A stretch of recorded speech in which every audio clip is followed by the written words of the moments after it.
Good morning friends, मैं AK Mishra. ऐसी पूर्णिया के YouTube चैनल पर आप सभी का स्वागत है। आज मैं रीजनिंग के एक ऐसे चैप्टर के साथ आप लोगों के बीच उपस्थित हूँ जो अक्सर SSC, रेलवे दोनों में ही समान रूप से पूछे जाते हैं। इसके अलावा भी आप डिफरेंट तरह के जो भी कॉम्पिटिटिव एग्जाम्स देते हैं, जनरल कॉम्पिटिशन के हर एग्जामिनेशंस के विंग्स में यह अटैच है। यह एक ऐसा चैप्टर है, डाइस इसको बोलते हैं इंग्लिश में, डाइस यानी पासा। ठीक है, किसी भी पासे को आप घन के रूप में जान सकते हैं। एक घन जो मैथमेटिक्स में आप लोग समझते होंगे जिसे क्यूब बोलते हैं। जैसे क्यूब के 6 फलक होते हैं उसी तरह डाइस के भी 6 फलक होते हैं। और डाइस के एक सिंपल एग्जांपल को मैं अगर दूं तो हम लोग जो लूडो खेलते हैं, अक्सर लूडो जो खेलते हैं उसकी जो गोटियां होती, ठीक है, वही पासा होता दरअसल। ठीक है, और इस लॉकडाउन में तो बच्चों ने खूब व्यवहार में लाया भी है। ठीक है, मैं आ रहा हूं, डाइस मुख्यतः 2 प्रकार के होते हैं, जनरल डाइस और स्टैंडर्ड डाइस। पासा मुख्यतः 2 प्रकार का होता है। इन सारी बातों को लिखते भी जाना है नोट्स, इसलिए मैं धीरे धीरे बोल रहा हूं। पासा मुख्यतः 2 प्रकार के होते हैं, सामान्य पासा और मानक पासा। सामान्य पासा को इंग्लिश में बोलते हैं जनरल डाइस और मानक पासा को स्टैंडर्ड डाइस। ठीक है, अब आते हैं कि सामान्य पासा किसे कहा जाता है। इस पासे के विपरीत सतह का योग 7 नहीं होता।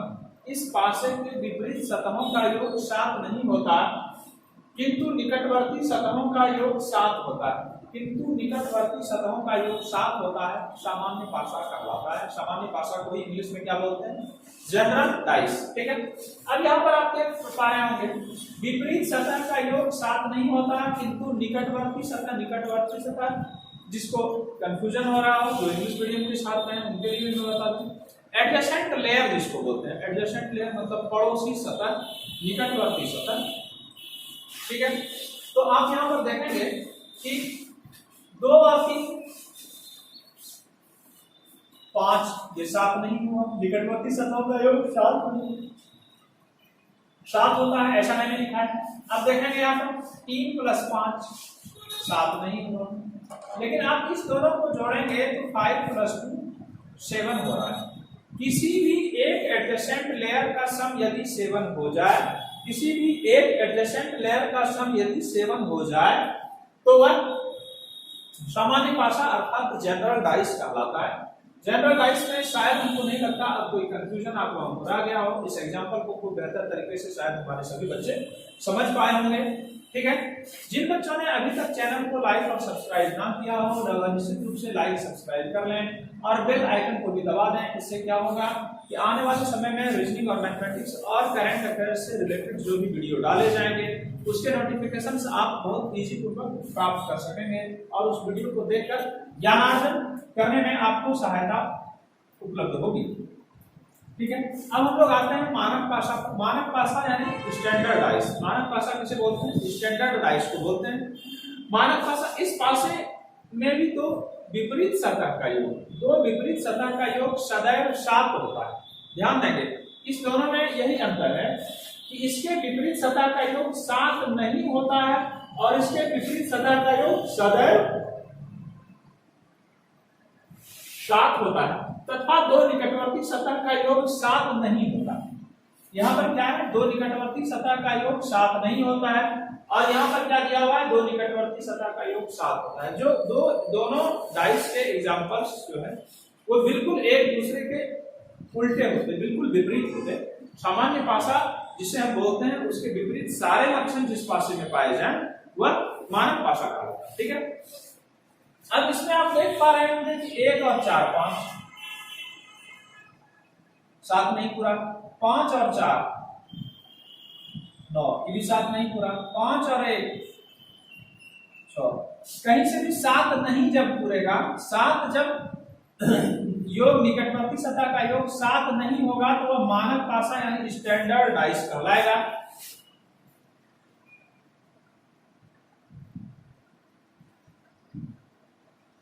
स्टैंडर्ड डाइस कहलाएगा।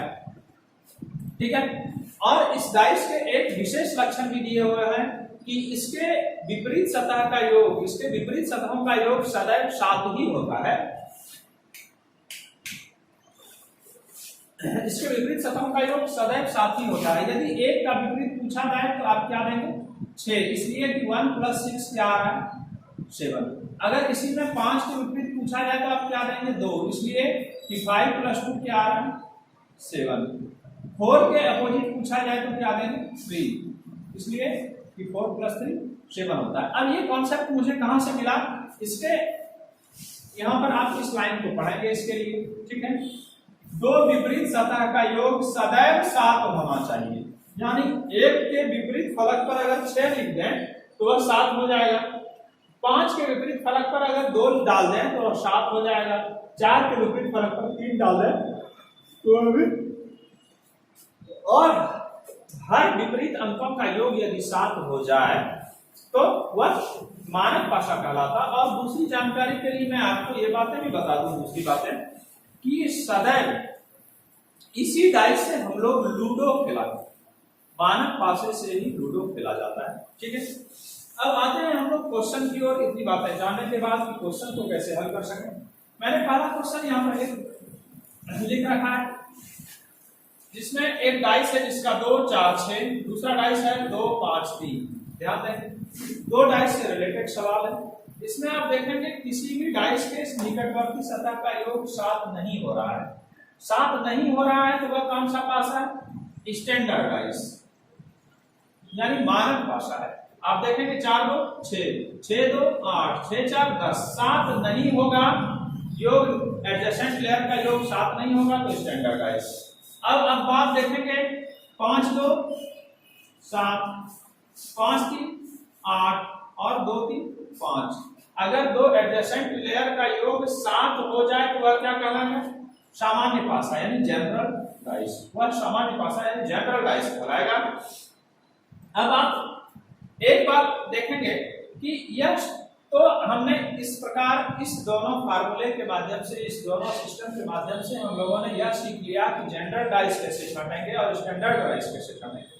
लेकिन अभी जो क्वेश्चन आते हैं वो थोड़े कॉम्प्लेक्स आते हैं, कॉम्प्लिकेटेड आते हैं। अब इस तरह के सवालों में आपको अगर पूछ दिया जाए कि 2 के विपरीत सतह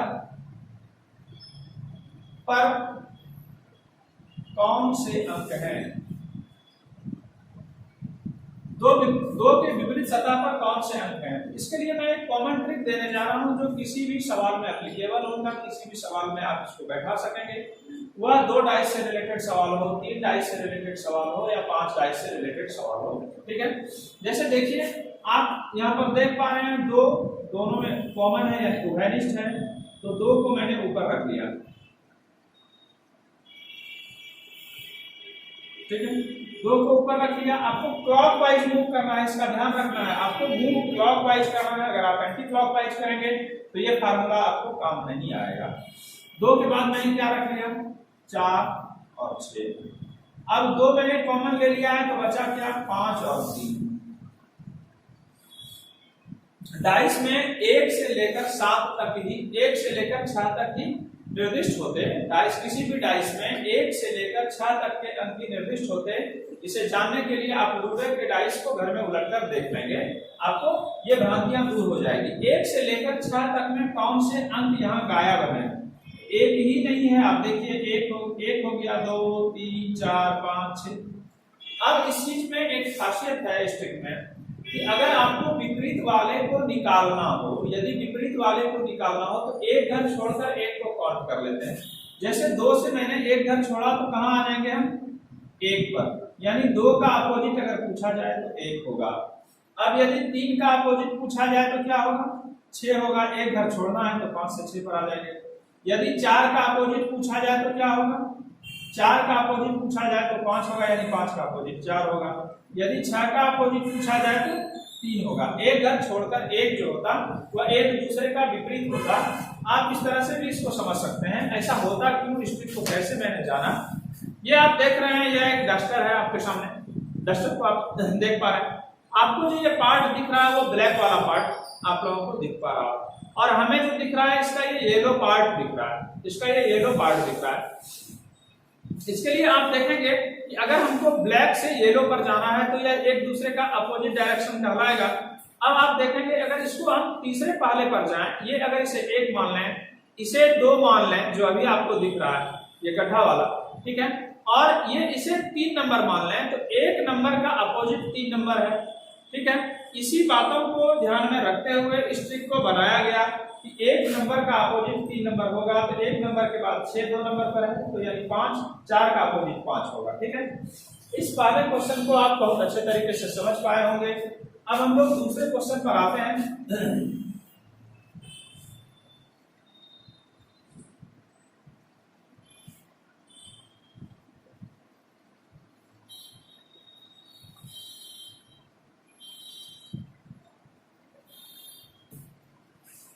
देखेंगे यहाँ पर पहले डाइस में 2 4 6 है, दूसरे डाइस में 3 5 2 है। पहले डाइस में 2 4 6 है, दूसरे डाइस में 3 5 2 है। अगर इस डाइस में भी आपको 3 के विपरीत निकालना हो तो कैसे निकालेंगे? आपको अगर पूछ दिया जाए इस दोनों डाइस से 3 के विपरीत कौन सा पासा होगा, कौन सा अंक होगा, ठीक है, तो भी आप क्या करेंगे, दोनों में उभयनिष्ठ है, 2 को रख देंगे। दोनों में उभयनिष्ठ था, 2 को रख लिया। उसके बाद मैंने आपको पिछले क्वेश्चन के माध्यम से ही बताया था कि आपको हमेशा एंटी क्लॉकवाइज मूव करना है, एंटी क्लॉकवाइज नहीं, क्लॉकवाइज मूव करेंगे तो 2 के बाद 4 आएगा, 4 के बाद 6, 4 भी लिख लें, 6 भी लिख लें, ठीक है। अब देखेंगे 2 यहाँ पर दिया हुआ है, अगर इसे क्लॉकवाइज मूव कराना हो तो 2 के बाद 5 आएगा, 5 के बाद 3, 5 डाल दिया, 3 डाल दिया। अब फिर से 1 से 6 तक में आपको ये ढूंढना है कि कौन सा डिजिट मिसिंग है, तो यहाँ पर फिर से 1 मिस है, मैंने 1 डाल दिया। अब अगर आपको पूछा जाए 3 के विपरीत तो आप देख पा रहे हैं 6 है, 5 के विपरीत पूछा जाए तो 4 है, और यदि 2 के विपरीत पूछा जाए तो 1 है, ठीक है। इस दोनों डाइस से आप ये समझ पा रहे होंगे कि जनरल डाइस और स्टैंडर्ड डाइस को कैसे बनाया जा सकता है, ठीक है। फिर एक बार मैं बता दूं कि यदि 2 विपरीत सतह का योग 7 हो लेकिन एक निकटवर्ती का योग 7 नहीं हो तो वह कहलाता स्टैंडर्ड डाइस, और यदि किसी 2 निकटवर्ती सतह का योग 7 हो, निकटवर्ती सतह का योग 7 हो तो वह कहलाता जनरल डाइस। आप यहाँ पर देख पा रहे हैं निकटवर्ती सतह का योग 7 है, और कहता है निकटवर्ती सतह का योग 7 होता है तो जनरल डाइस, यानी इसको आप क्या लिख सकते हैं, जनरल डाइस। इसको क्या लिख सकते हैं, स्टैंडर्ड डाइस, ठीक है। और इस दोनों से रिलेटेड सवाल इस तरह से पूछे जा सकते हैं, ठीक है। अब हम लोग तीसरे क्वेश्चन की ओर आते हैं।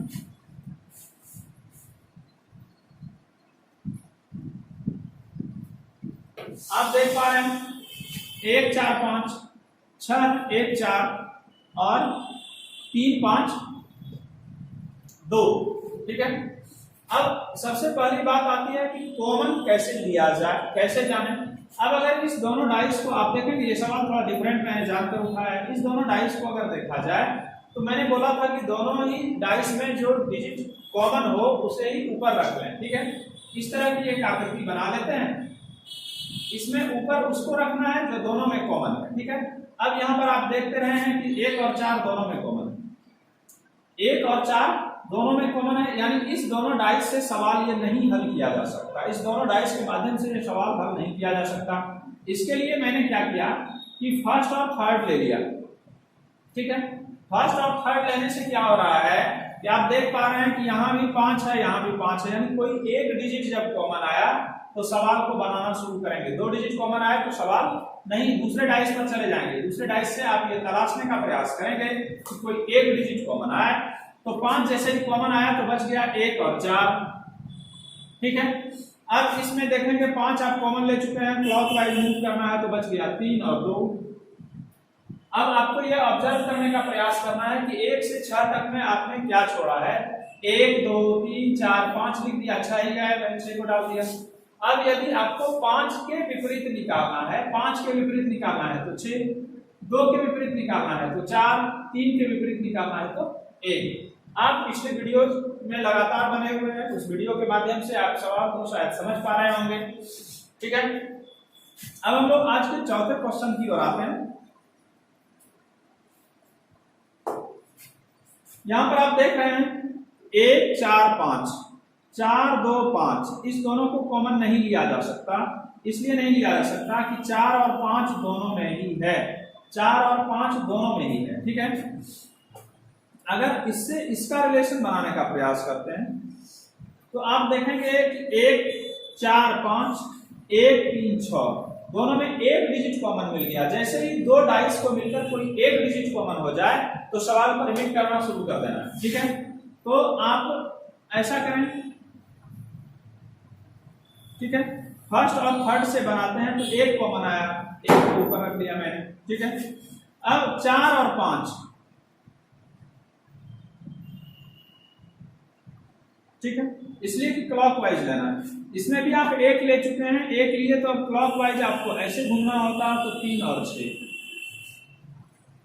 अब ये ऑब्जर्व करना है कि कौन सा डिजिट मेरा मिस है। 1 लिख दिया, 3 लिख दिया, 4 5 6, तो 2 मैंने लिखा ही नहीं है तो 2 को लिख दिया।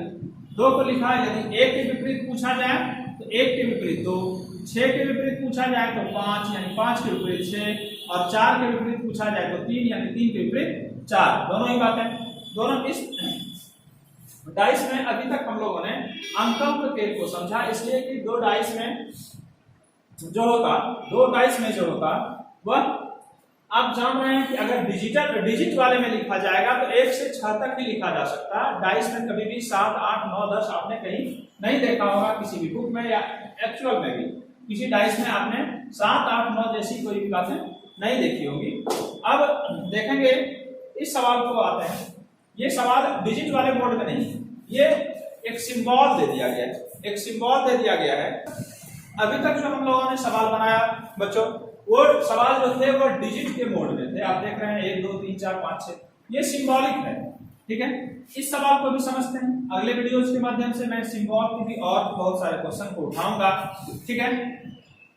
यह वीडियो थोड़ा ज्यादा ही लंबा खिंचता चला जा रहा है, इसलिए मैं सिंबल के एक क्वेश्चन को मैंने उठा लिया है।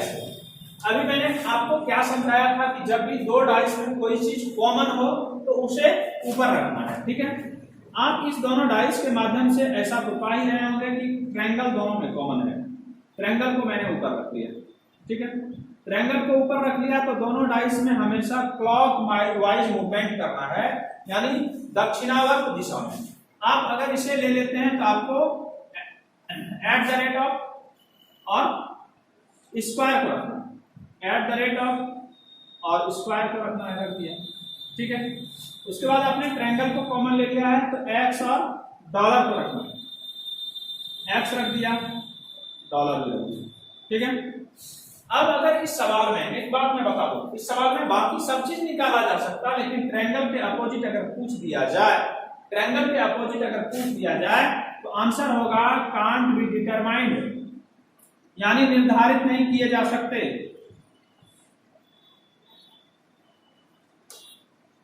निर्धारित नहीं कर सकते, एक चीज का ध्यान दें, इसलिए कि इसके नीचे कुछ है ही नहीं, और ये डिजिटल डाइस नहीं है जिसमें आप कहेंगे कि ठीक है 1 से 6 तक ही होगा।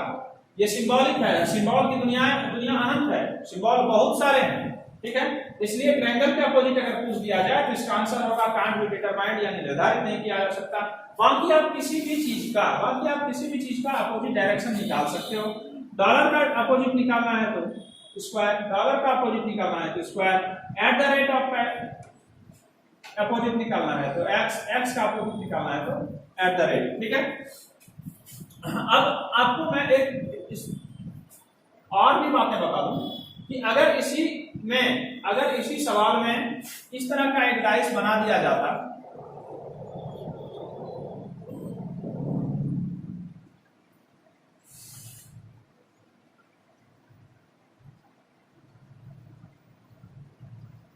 इसी सवाल में इस तरह का एक डाइस बना दिया जाए जिसमें डॉलर है और स्क्वायर रख दिया जाए। अब अगर आपको पूछा जाए कि ट्रायंगल के अपोजिट क्या होगा तो आपको यह चीज ध्यान देना है कि एक डाइस मैंने और बनाया, ठीक है, एक डाइस मैंने और बनाया। अब हमारे पास सिंबल की संख्या 6 हो गई, 1 2 3 4 5 और हैज 6, यानी हैज इसमें कहीं भी यूज नहीं हुआ है, तो हैज को आप कहां पर रखेंगे, यहां पर। यानी अगर पूछा जाए कि ट्रायंगल का अपोजिट क्या होगा, अब इस सवाल में इस तीनों डाइस के परिप्रेक्ष्य में तो ट्रायंगल के अपोजिट में हैशटैग है, तो ये हैशटैग ही आपका आंसर होगा। धन्यवाद। आज बहुत अच्छे तरीके से आप लोग डाइस को समझ पाए होंगे। अगले वीडियोस के माध्यम से मैं कुछ और समझाने का प्रयास करूंगा।